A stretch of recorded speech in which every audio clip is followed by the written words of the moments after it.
De nos jours, la protection des frontières est d'une importance capitale. C'est une passerelle pour l'Angleterre. Ces femmes et ces hommes en uniforme gardent le territoire irlandais. Leur quotidien, contrôle, Oui, par ici, derrière la ligne jaune. fouille, Vous avez fait le tour du camion ce matin? Écoutez-moi, écoutez-moi. saisie de drogue, d'armes, de biens illicites Le premier qui m'agresse, mon chien le bouffe direct. et des vies sauvées. Elle file à plus de 200 là. Dans le but de protéger l'Irlande et ses millions de touristes. Je peux très bien vous laisser passer 100 fois et vous refouler à la 101e. C'est bien, Rex. Dans les ports, On doit s'assurer qu'il n'y a personne sous le véhicule. les aéroports Pourquoi vous m'avez dit sans profession? et sur les routes. Les sangles sont en piteux état. Quand on n'est pas en état de conduire, on reste chez soi. Les douanes sont sous haute surveillance.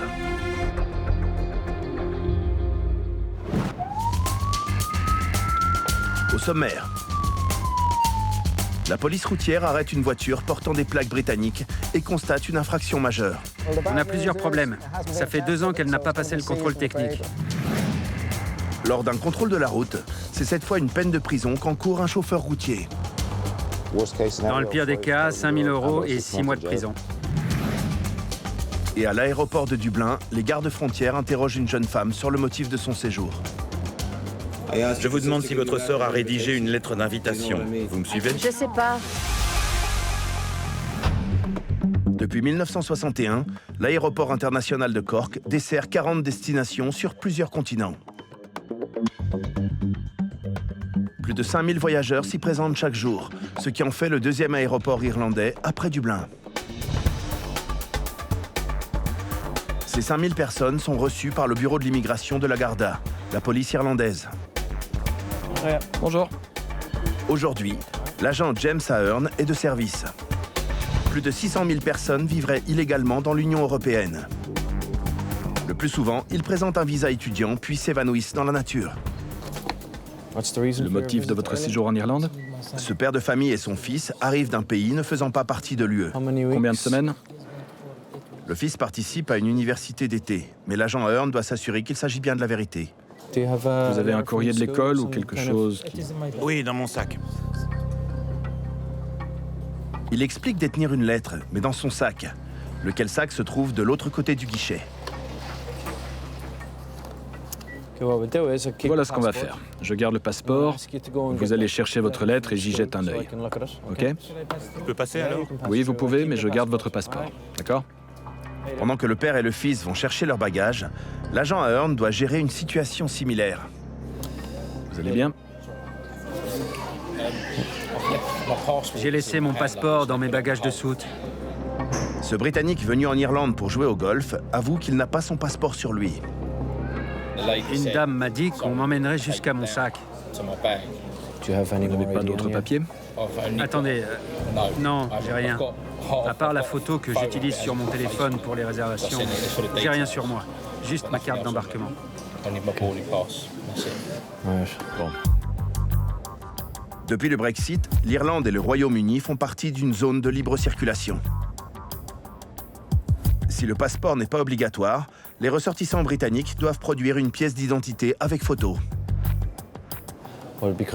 Dans la mesure où vous êtes dans un aéroport international et que vous vous présentez à l'immigration sans titre de voyage, je vais vous demander de vous asseoir. OK. Quelqu'un va vous apporter votre bagage à main. Bon, allez dans la zone au siège marron et asseyez-vous. Bonjour. Le père et le fils ont passé le guichet car ils étaient munis d'un passeport. Mais cet homme n'en a pas. Avant d'entrer en Irlande, il patiente côté piste. Le père de famille a trouvé dans ses bagages la lettre demandée par l'agent Ahern pour justifier le motif de leur séjour au pays. Il repart le 19 août? Oui. Pas le 20, mais le 19. Oui, j'ai son billet. Vous voulez le voir? OK, non. Si vous me dites que c'est le 19, ça me convient. Puisque tout est en règle, ils récupèrent leur passeport. Merci. Les voici donc officiellement sur le sol irlandais. Ce qui n'est pas le cas du golfeur qui, toujours dépourvu de pièces d'identité, voit la queue des voyageurs s'allonger devant le guichet de l'agent Ahern.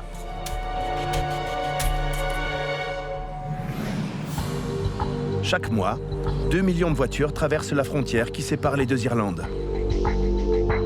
Légalement, chacune de ces voitures doit être immatriculée dans le pays de résidence de son propriétaire. Les agents Paddy McKilroy et Philip Earle de la police routière ont repéré une voiture suspecte. Ces plaques britanniques ont éveillé leurs soupçons. Ils vont donc mener l'enquête. Si la voiture n'est pas immatriculée et assurée dans le bon pays, elle risque d'être saisie. Bonjour, comment allez-vous? J'aimerais vérifier que vous circulez bien à bord d'un véhicule immatriculé à l'étranger. Cette voiture n'appartient pas au conducteur.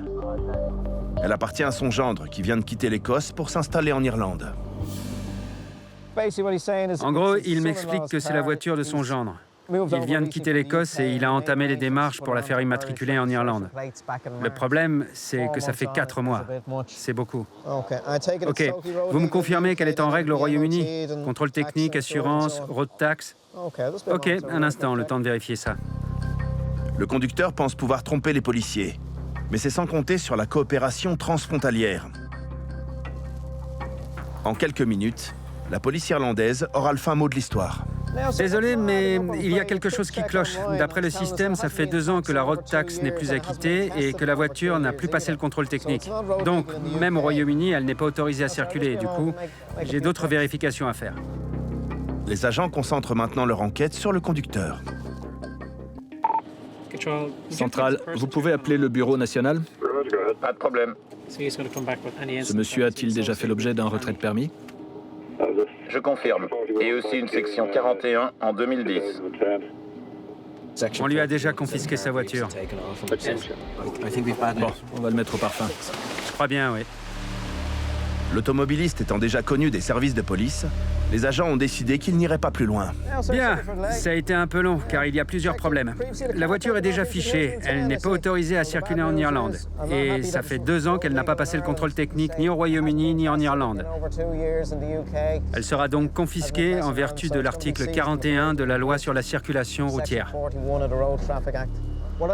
Vous êtes donc sommé de produire tous les documents requis dans un délai de 10 jours, à savoir certificat d'assurance, quitus fiscal et contrôle technique. S'il ne se met pas en règle, il se retrouvera au tribunal. Rien que le fait de conduire une voiture non conforme, c'est un point en moins.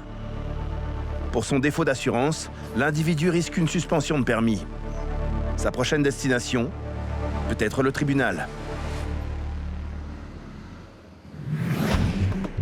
À l'aéroport de Cork, le garde-frontière James Ahern a reçu un passager sans papier. J'ai laissé mon passeport dans mes bagages de soute. Une dame m'a dit qu'on m'emmènerait jusqu'à mon sac. Et là, je pourrais vous le montrer. Vous n'avez pas d'autres papiers? Non. Bon, allez dans la zone au siège marron et asseyez-vous. En attendant de pouvoir mettre la main sur ses documents personnels, l'amateur de golf doit s'armer de patience. S'il ne fournit pas une pièce d'identité valable, il pourrait rentrer au Royaume-Uni par le premier vol. Il ne voyage pas seul. Son ami a déjà passé la frontière. Il lui envoie un SMS en espérant que cela lui permettra de récupérer son passeport. C'est un aéroport international. On ne passe pas l'immigration sans passeport ou sans titre de voyage. Les compagnies aériennes ont l'obligation de rappeler à tous leurs passagers de ne pas laisser leur titre de voyage dans leur sac, sinon ça crée des problèmes. Pour eux comme pour nous. Le SMS a été reçu. Est-ce qu'il a le droit de me passer le sac? Oui, il peut y aller. Grâce à son ami, le golfeur britannique peut enfin produire les documents demandés par l'agent Ahern au guichet de l'immigration. Vous comprenez, c'est un aéroport international. Donc pour passer l'immigration, je dois absolument voir votre titre de voyage. C'est juste que... Oui, ok, très bien. Merci bien et bon séjour. Je l'avais mis dans le mauvais sac. Ça m'est revenu quand on a atterri. Mince, j'ai pas mon passeport. Mais l'agent a été correct. Ça s'est bien fini. Faut pas que je recommence, quoi. C'est fou d'arriver dans un aéroport, international ou pas, sans titre de voyage. C'est fou.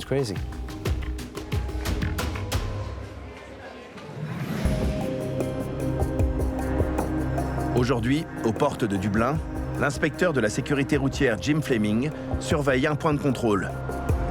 C'est C'est un tronçon très fréquenté par les camions de marchandises qui a été choisi. Un petit coup d'œil au chargement et je reviens. Grâce à ces contrôles, la RSA vérifie que tous les véhicules en circulation respectent les règles de sécurité. En cas de grave manquement à la loi, la RSA a le pouvoir de saisir tout véhicule et de le mettre en fourrière.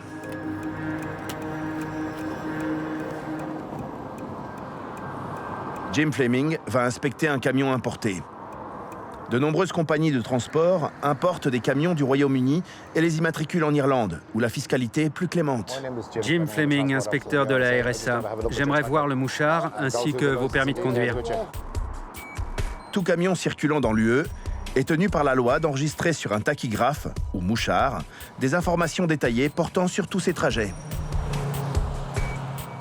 Quiconque se soustrait à cette exigence est passible de 3 000 € d'amende, de 4 mois de prison et de 6 mois de suspension de permis. Chaque année, 300 contrôles environ sont suivis de poursuites judiciaires. Un petit coup d'œil au chargement et je reviens. Le téléchargement des données va permettre à Jim Fleming de vérifier si les règles de temps de conduite sont respectées. Je vais regarder les données, on va voir. Chaque chauffeur insère une carte personnelle qui doit rester dans le mouchard durant son temps de conduite. Ça me dit que mardi dernier, le camion a roulé toute une journée sans carte. La carte du chauffeur intrigue Jim, qui a des doutes sur l'utilisation du camion. Sans carte, il n'est pas censé bouger. Le tachygraphe n'est pas conforme. Le mouchard lui apprend aussi que l'immatriculation est incorrecte et que le camion n'a pas de licence d'exploitation. Ça se présente mal pour le chauffeur, pour qui la prison n'est pas à exclure.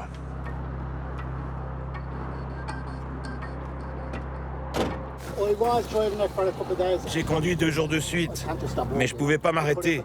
J'ai glissé ma carte, mais comme j'avais toujours l'autre, j'ai joué sur les deux. Oui, mais ça fait 28 jours consécutifs au volant.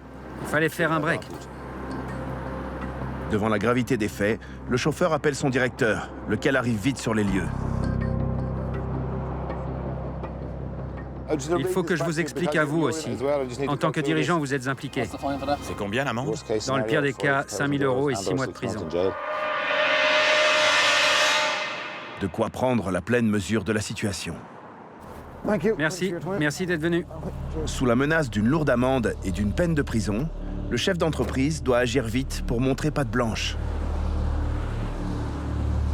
Pour l'instant, les deux hommes n'écopent que d'un rappel à la loi.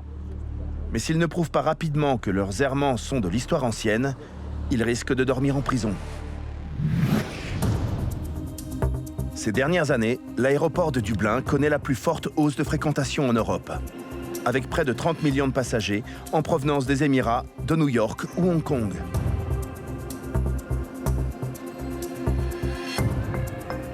En Irlande, l'immigration clandestine est une menace constante. On essaye d'y entrer soit pour y rester, soit pour gagner le Royaume-Uni. Le contrôle systématique des arrivants est donc une tâche capitale. Elle est assurée par les agents du bureau de l'immigration, tels que Mick Lalley. Vous signez et c'est bon. Ah, d'accord. S'il soupçonne quelqu'un de ne pas disposer des fonds nécessaires à son séjour ou de preuves justifiant le motif du séjour, il peut lui refuser l'entrée du territoire. Vous restez longtemps? Le temps des vacances. D'accord. En fait, elle m'a invitée ici. Cette femme arrive de Toronto pour, explique-t-elle, rendre visite à sa sœur. Pour valider son entrée sur le territoire, Mick Lalley doit lui poser quelques questions. Bien. C'est votre sœur qui vous héberge, mais est-ce qu'elle vous a donné une lettre d'invitation? Oui, elle m'a invitée. Elle vous a remis une lettre? Son anglais est correct, mais elle ne saisit pas la demande de l'agent Lalley. Pas de lettre, non. Qu'est-ce qui me prouve qu'elle vous a invité? Je sais pas. En fait, elle a... C'est pas... Bravo, bonne réponse. Je vous demande si votre sœur a rédigé une lettre d'invitation. Vous me suivez?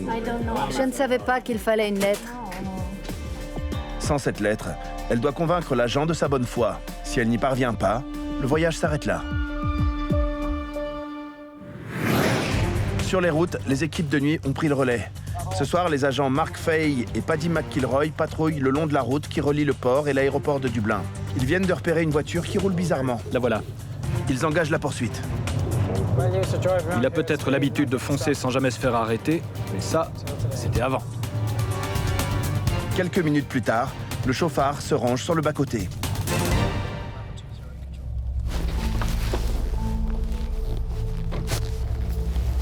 Bonsoir.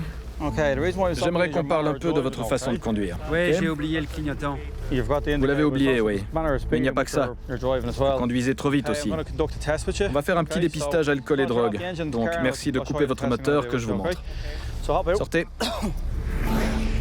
Chaque année, la Garda effectue environ 50 000 contrôles routiers pour lutter contre la prise de stupéfiants.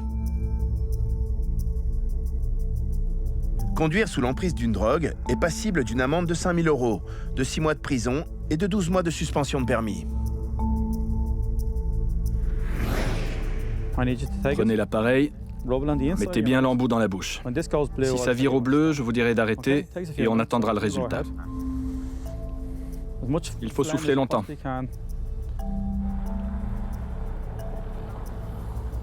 Faites voir. Non, encore. Conduire comme ça à l'heure où les gens sortent le chien. Et puis c'est l'été, il fait bon. Il y a encore des enfants qui jouent. Ce n'est pas acceptable. Le test s'éternise. Le résultat devrait déjà être connu. Non, toujours rien. Continuez. Bizarre. Ouais. L'agent vérifie son appareil. Vous avez cassé l'embout. Vous avez croqué dedans. Si l'embout est cassé, le test n'est pas valable. Il faut recommencer. Ok, on aspire, on croque pas. Mais apparemment, le matériel ne suit pas. Vous l'avez cassé aussi. Bah, j'ai aspiré, comme vous m'avez dit. Oui, je vous ai dit d'aspirer, mais ça fait 2 fois que vous cassez l'embout. Le conducteur se doute-t-il du résultat au point de casser volontairement le matériel? Les agents ne s'en laissent pas compter. La 3e fois sera la bonne. L'agent Fay insère l'échantillon dans l'appareil pour obtenir les résultats. Maintenant, on attend. Ok. Le conducteur et les agents vont maintenant attendre que la machine livre son verdict.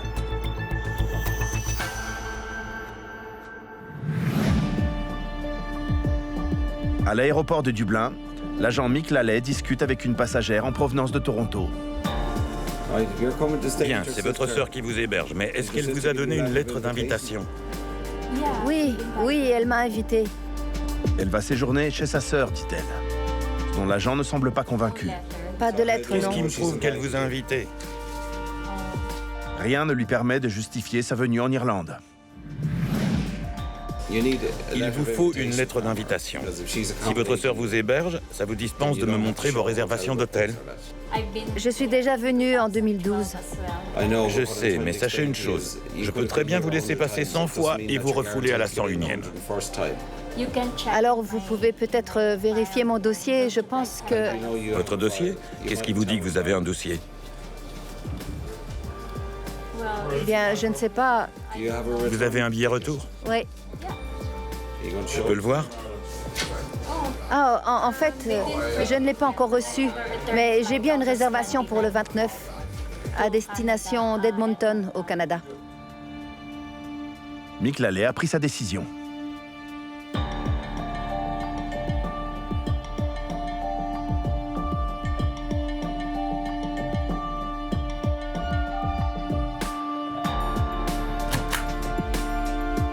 Après avoir examiné le billet de retour de cette touriste qu'il juge de bonne foi, il tamponne son passeport canadien.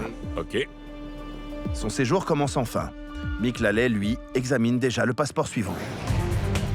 Sur les routes de Dublin, La voilà. la patrouille de nuit a arrêté l'automobiliste hongrois à la conduite douteuse. J'aimerais qu'on parle un peu de votre façon de conduire. Autour du port, le trafic est dense de jour comme de nuit. Si ça vire au bleu, je vous dirai d'arrêter. Il faut donc repérer les conducteurs dangereux et, si cela s'avère nécessaire, les empêcher de conduire. Vous avez cassé l'embout. Soupçonné de conduire sous l'emprise d'une drogue, il doit se soumettre, après plusieurs tests infructueux, à un prélèvement de salive. Elle détecte tout, la machine? Elle détecte plusieurs choses. cocaïne, opiacés, héroïne, anxiolytiques, cannabis. Si elle bip, je perds mon permis? Ça dépend. Si c'est positif, on vous emmènera au poste pour une analyse de sang. Si c'est confirmé par le test sanguin, vous passerez au tribunal. Et là, ce sera 12 mois de suspension de permis.